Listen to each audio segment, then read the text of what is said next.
Olá a todos vocês, né? Aqui quem fala de novo é Fabiano Kenji Nohama, também conhecido como professor Fabiano Kenji. Estou fazendo esse vídeo a partir do isolamento aqui na minha residência, respeitando as medidas de proteção durante essa crise do coronavírus que está afetando o mundo inteiro, inclusive o Brasil, né? E por questão de transparência, tá? Eu já informo inicialmente a vocês também, né, que atualmente eu sou pré-candidato a vereador, né, aqui em Gurupi, no estado do Tocantins, pelo Partido dos Trabalhadores, né? Mas a questão das campanhas, né, eleitorais e da eleição é um assunto que eu ainda vou tratar ainda mais para frente, né? Esse vídeo que estou fazendo agora é mais para fazer uma análise de conjuntura sobre os últimos acontecimentos relacionados ao coronavírus, que interessa tanto ao nosso país quanto ao nosso querido estado do Tocantins.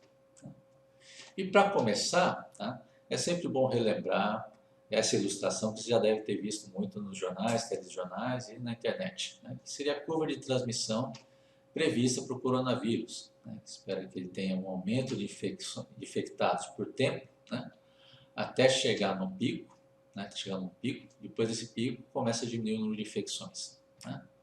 Bom, e essa curva preenchida em violeta seria a curva de transmissão sem as medidas de proteção, né, certo? E ela está comparada com essa linha tracejada na horizontal, que representa a capacidade do sistema de saúde do país, né?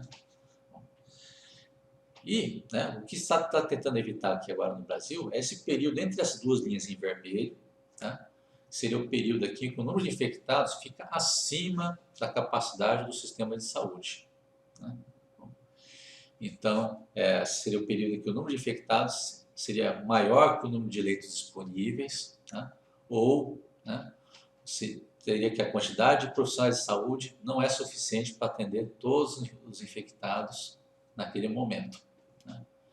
Então, é um período que você teria um colapso do sistema de saúde, né? Por isso que se tenta fazer agora são aplicar as medidas de proteção, tá? Isolamento, seguir as orientações da Organização Mundial de Saúde, isolamento social, tá? De tal forma procura achatar a curva para essa outra curva aqui, né? Para esta curva em verde com as medidas de proteção, tá?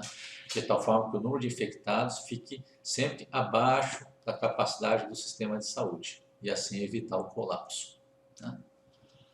Aí, em cima dessa ilustração, gostaria de colocar mais alguns detalhes, no caso particular do Brasil, né? Que antes da chegada do coronavírus, ainda já lá no governo Michel Temer, foi aplicada a medida conhecida como emenda do teto, tá?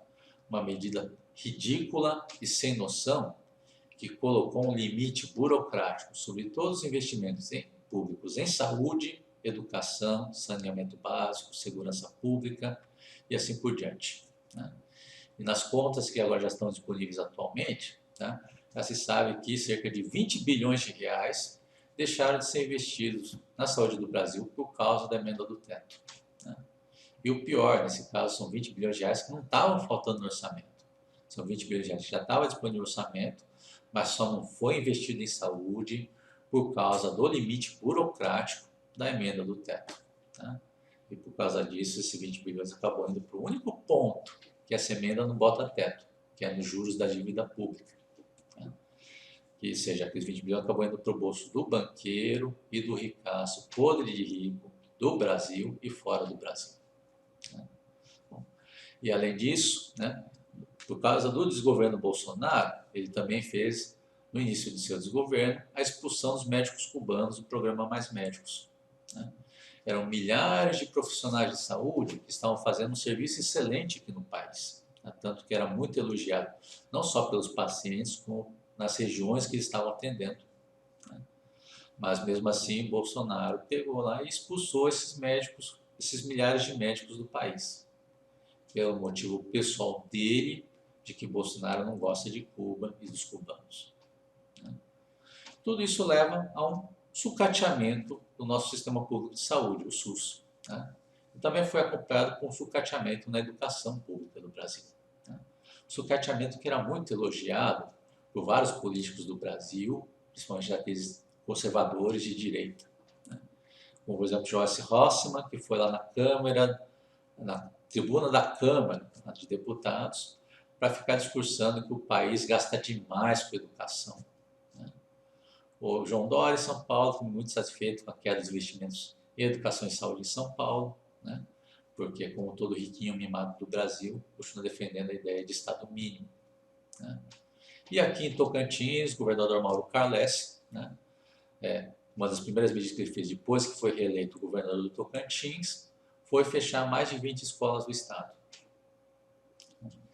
Então, estava todo feliz com essa moda, né, de sucatear tudo, né? E isso, naquela ilustração das curvas de transmissão, vai levar ao seguinte efeito, né? Que por causa da emenda do teto, né, expulsão de médicos, sucateamento do SUS, aquela linha tracejada da capacidade do sistema de saúde do país, no caso do Brasil, ela é ainda mais baixa. O que força o Brasil a tentar achatar ainda mais essa curva, né? Então, tem que ser medidas até mais rigorosas que foram aplicadas no resto do mundo, né? Tá certo? E era uma época, né? Nessa época que estava fazendo sucateamento, quando era a modinha da arminha na mão, né? Tá certo?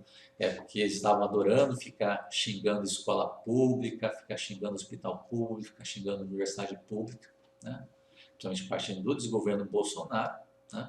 E de tanto ficar nessa moda, eles não se prepararam para a chegada do coronavírus, né? O coronavírus já estava na China, chegou na Espanha, chegou na Itália, chegou nos Estados Unidos, obviamente ia chegar no Brasil. Então, por isso não teve nenhuma preparação, né? Não teve preparação antecipada para deixar criado, para criar mais kits de teste para coronavírus, não teve preparação antecipada para já deixar preparado, né, máscara e álcool gel para atender a população e os profissionais de saúde. Não houve preparação antecipada para preparar mais respiradores e leitos, né, para atender os infectados, né, tá certo? E além disso também não teve nenhuma coordenação com os governos estaduais, as prefeituras, de preparação à chegada do coronavírus. Não teve nenhuma preparação nesse sentido, né? Então, por isso, quando chegou o coronavírus, cada um foi para um lado, tá? Começando lá em Rio de Janeiro e São Paulo. Rio de São Paulo, né? João Dória lá, era o governo de São Paulo, era um dos que ficava na conversa de que não era grave, não ia ter muito problema, né? Mas depois que o infectado saltou de 10 para mais de 40, ele foi obrigado a fazer isolamento em São Paulo, né? Tá certo? E, ironicamente, ter que correr atrás para tentar equipar o sistema de saúde de São Paulo, né? Bom, e assim se repetiu em vários estados e cidades do país, cada um indo para um lado, de forma totalmente desorganizada, né? Mas, felizmente, com o tempo, conforme todos perceberam a gravidade da situação, todos os governantes foram todos indo, pelo menos, aproximadamente para o mesmo rumo, né? Que é defender as orientações das Organizações Mundiais de Saúde, né? Também apoiar o isolamento social, né? Certo? Inclusive chegou na campanha Fique em Casa, por exemplo, né? Onde vários profissionais de saúde foram na frente dos hospitais e postos de saúde tirar foto com cartazes, né? Com a mensagem lá, avisando lá que eles estavam ali, né, no hospital e posto de saúde para o bem de você e da sua família, né?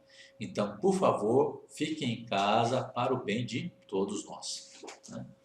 Então, essa que foi a campanha, inclusive dá para ver nas imagens aqui do vídeo, né? Dos profissionais de saúde em Guaraí, né? Em Talismã e em Natividade, né?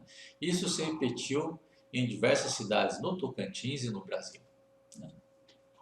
Então, parecia, pelo menos, que estava indo tudo para o mesmo rumo para tentar conter o coronavírus.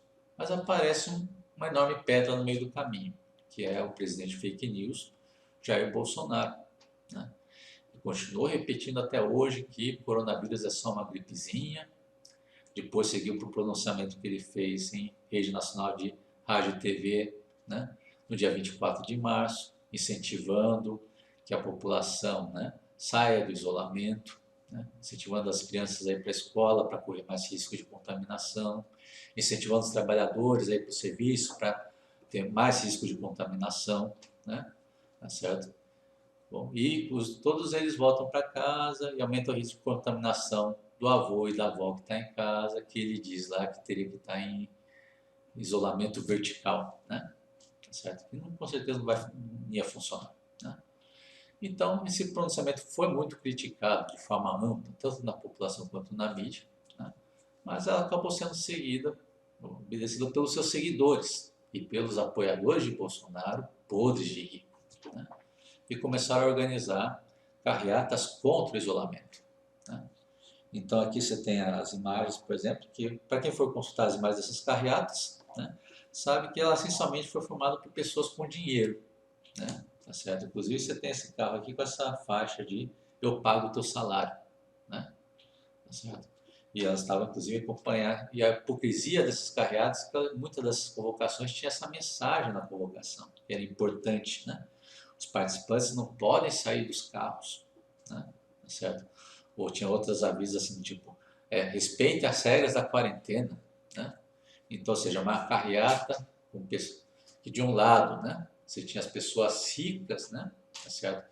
Exigindo maior risco de vida para os trabalhadores, né, que tem que, em sua maioria, ir de coletivo, com maior risco de contaminação, né? Então, de um lado, os riquinhos, né, indo sendo com carro bacana as manifestações, exigindo que vá para o trabalho, se arriscar, o trabalhador indo de coletivo, né? Para ver a mensagem absurda que estava por trás dessas carreatas, né? E, infelizmente, no caso do Tocantins, né, nós tivemos algumas prefeituras que se sensibilizaram com esse pronunciamento bizarro do Bolsonaro e essas carreatas de mensagem ridícula, né? Bom, e são casos que foram até o início dessa semana, foram 6 prefeituras, né, que resolveram adotar a flexibilização do isolamento, né? Então, vocês têm o caso de Araguaína, com o prefeito Ronaldo Dimas, com a prefeita Líris Ferneda, de Guaraí, tá, com o prefeito Laures Moreira, de Gurupi, prefeito Saulo Milhomem, de Miracema, prefeito Moisés Avelino, de Paredes do Tocantins, e o prefeito Joaquim Maia, de Porto Nacional, tá? Todos, prefeitos e prefeitas, resolveram atender parcialmente, né, o pedido do Bolsonaro. Afinal, se fosse atender tudo, seria bizarro demais até para eles, né? E acontece uma coisa curiosa nessas decretações de flexibilização, né, que foi o momento que, bem no dia que, no caso de Araguaína, né, e bem no dia que o prefeito Dimas, né, decretou a flexibilização do isolamento, foi quando surgiu o primeiro caso de coronavírus na cidade, né? Já começou a pegar mal na imagem dele, ele teve que falar lá que ouviu mais de 30 profissionais de saúde, né, e organizações da sociedade civil de Araguaína, né, tá certo? Antes de decidir flexibilizar o isolamento, né? Bom, e aí fica o meu primeiro questionamento, porque você vai nos jornais, telejornais, né, na internet, todos os profissionais que falam a favor do isolamento colocam claramente o nome dele, né, coloca de onde trabalha, coloca o currículo à disposição, né? No caso do prefeito Dimas, fala de 30 profissionais sem falar o nome, né? E como é um ato que envolve, né, saúde pública do povo de Araguaína, tinha obrigação de revelar quais profissionais que falaram que era a favor, inclusive para a consulta da imprensa, né? Os jornalistas aí perguntar se eles mantêm essa mesma posição agora, sabendo que o coronavírus chegou em Araguaína, né? Outro questionamento que eu faço nessa declaração do prefeito, né, que ele falou também que consultou organizações da sociedade civil, de novo, de forma sem citar o nome, deixa anônimo, né? Todas as organizações médicas falam a favor do isolamento, deixam claramente o nome, forma de contato, e assim por diante, né? No caso da de Araguaína, esse decreto ele deixou anônimo, né? E também tinha a obrigação de revelar quais são essas organizações que falou favorável à flexibilização do isolamento, né? Se não fala, deixa anônimo, então a gente é obrigado a chutar. Vamos chutar, talvez seja a organização dos amigos do prefeito Dimas, né? Ou seja, a sociedade dos amigos dos ricaços de Araguaína, né, que aparentemente não se importam com a saúde do trabalhador da cidade, né? Bom, e isso continuou, né, até o início dessa semana, né, tá certo? Onde, né, a prefeitura agora de Araguaína divulgou que consultou um documento da Sociedade Brasileira de Infectologia de 12 de março, né, certo? Então, duas observações que eu quero fazer aqui, né? Se de fato eles consultaram esse documento, por que não anunciou isso logo no primeiro dia? Ou não anunciou no sábado, quando o prefeito já estava levando bronca, né, pelo decreto junto com o surgimento de coronavírus em Araguaína. Então soltou dias depois. Né? Uma coisa que aponta de que, na verdade, o decreto, inclusive está escrito no decreto, seguiu a orientação do Bolsonaro. Né? Tá bom?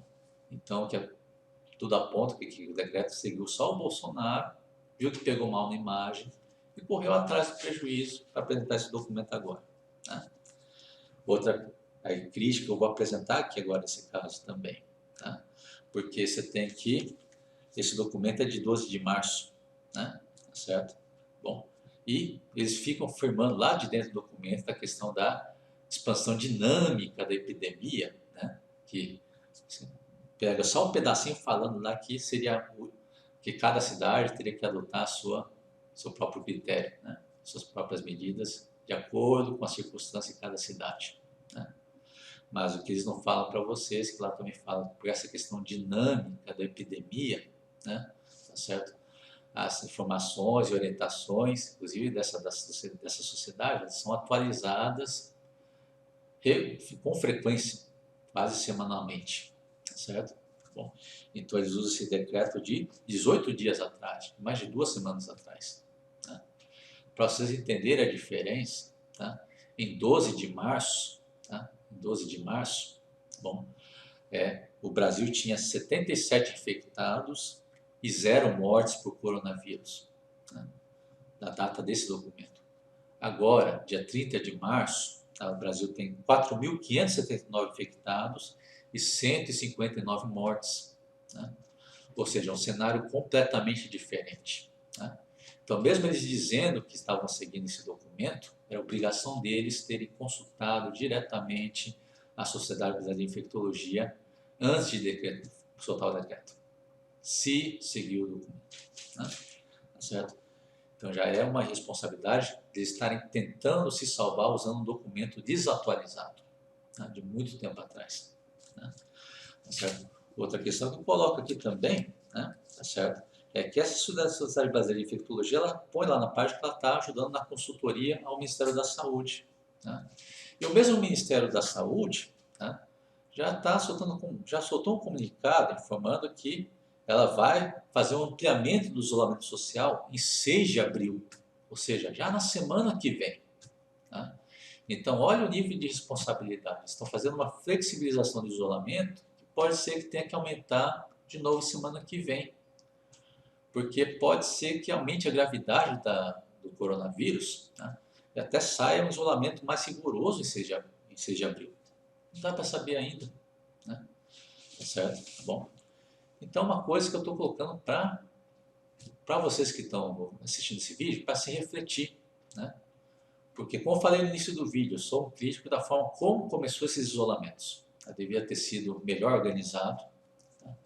E talvez cidades que ainda não tivessem coronavírus, fazer por etapas o isolamento, mas começando mais leve até ficar mais rigoroso, mais rápido, né? Para fazer isolamento. Tá? E nessas etapas iniciais aproveitar para preparar a população e informar a população melhor. Né? Certo? E essa era a minha crítica que eu tinha do início do isolamento. Mas a questão é que agora que implicou isolamento, tá? Ela teria que ser mantida até passar o grosso da pandemia. Tá? Porque qual que é o risco que acontece nesse caso agora? Tá? Porque você pega a população, faz ela sair de um isolamento mais rigoroso para um isolamento mais leve, você cria uma falsa sensação de segurança. A população pensa que está tendo uma volta à normalidade, inclusive com um presidente fake news lá, ignorante, falando que coronavírus é só uma gripezinha. Tá? Então, mesmo para aquela parcela da população que não é bolsonarista, tá, fica uma tendência da pessoa ficar com uma falsa sensação de segurança e ficar um pouco mais descuidada. Bom, aumenta o risco de contaminação. Tá? Situação também, aumentando pontos comerciais das cidades, aumenta a circulação de pessoas pela cidade. Tá? Certo? Isso leva também a maior risco de contaminação. Tá? E o terceiro detalhe importante que eu acabei de mostrar, ou seja, o coronavírus de 18 dias, né, 2 de março para 23 de março, aumentou de 77 infectados para mais de 4.500 infectados. Tá? Então, nós temos um momento, nesse momento, a curva, né, de transmissão do coronavírus está aumentando muito rápido. E nem chegamos no pico ainda. Tá? E essas 6 prefeituras resolvem baixar a guarda. Né? Então, é um momento muito arriscado para fazer essa atitude. Né? Tá certo? É como se estivesse chegando a tempestade na sua casa, e quando passar a parte mais grossa da tempestade, você resolve abrir as janelas e a porta da sua casa. Né? Então, uma manobra muito arriscada e responsável que está sendo feita para essas 6 prefeituras. Né? Bom, certo? E além disso, também um outro detalhe que tem que tomar cuidado, né? Que esses números oficiais ainda não são um retrato real da quantidade de infectados e mortos por coronavírus. Como eu falei antes, tá? O Brasil chegou com um país despreparado. Não houve tempo de preparar kits de teste suficiente. Então, ao invés do país conseguir fazer testes de coronavírus de forma massiva e ampla, né? Ela só faz para os casos mais graves.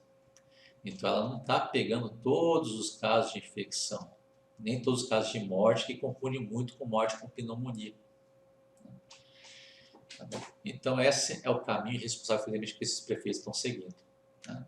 Então, eles podem embelezar o discurso deles o quanto quiser, pode falar que seria um suposto meio termo, tá? Bom, mas nada tira o fato cronológico de que eles só resolveram fazer essas medidas atendendo aquele pronunciamento bizarro do Bolsonaro. Então, em termos práticos, tá? Nós temos uma guerra entre o Brasil e o coronavírus. Tá? Do lado do Brasil, nós temos os profissionais de saúde, que estavam até há pouco tempo lá com os cartazes, por favor, fique em casa. No favor do vírus, você tem o presidente Bolsonaro, o presidente fake news, e fica falando, espalhando mentira, né? Tá certo? Tá bom? E esses 6 prefeitos e a prefeita devem ficar do lado do vírus, junto com o Bolsonaro. Do lado do discurso, da pessoa que fica fazendo um discurso de que brasileiro pode mergulhar no esgoto, que não acontece nada. Bom, infelizmente esse é o lado que eles devem seguir. Bom, e passar para vocês também, tá certo? Isso é comunicado para todo mundo que estiver ouvindo, né? Que uma administração responsável nesses tempos, tá? A atitude mais responsável, na verdade, o mínimo do bom senso, tá? É de ainda respeitar o isolamento, que já foi decretado, tá certo? Tá bom? E ir para o outro lado, tá? Não para o lado de pôr risco para a população, vai para o lado de cima, tá? Para exigir a liberação urgente da renda básica, que já foi aprovado na Câmara, já foi aprovado no Senado, tá certo? Bom, e essa é a obrigação de todos os prefeitos e governadores responsáveis de exigir a liberação imediata desse recurso para que ele chegue às mãos do povo que tem que ter esse recurso para se sobreviver durante esse isolamento. Né? Também tem que ter programas de auxílio ao pequeno comerciante, tá? Porque o grande não dá para se virar por alguns meses. O principal é auxílio para os pequenos comerciantes. Tá? Você tem que conseguir auxílio para eles conseguirem não ir à falência, tá certo? Mas mantendo o estabelecimento fechado. Tá certo? E mantendo os empregos dentro desse salário dos empregados dentro desses empreendimentos. Tá? Também a minha posição de que qualquer auxílio que for concedido às empresas, agora de média empresa, né, tá certo? Tenha que sempre, grande empresa, tenha sempre ter como contrapartida demissão zero. Tá bom? Todas as empresas, grandes empresas que forem fazer acordos de ter auxílio, né, do governo, eles têm a obrigação de cumprir o compromisso de não demitir ninguém nesse momento difícil do país. Tá certo? Bom, então essas são então isso é tudo que eu pretendia falar para vocês nesse vídeo. Tá certo? Bom, né? Ainda vai ter outras oportunidades. Né? Bom, acho que agora eu vou conseguir fazer esse vídeo de forma um pouco mais frequente, né?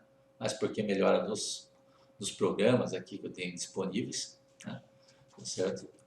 Bom, e então acredito que nos veremos agora com mais frequência daqui para frente. Né? Então agradeço a atenção de todos, tá? E peço a todos perseverança, tá? Para atravessarmos essa crise que está sobre o país.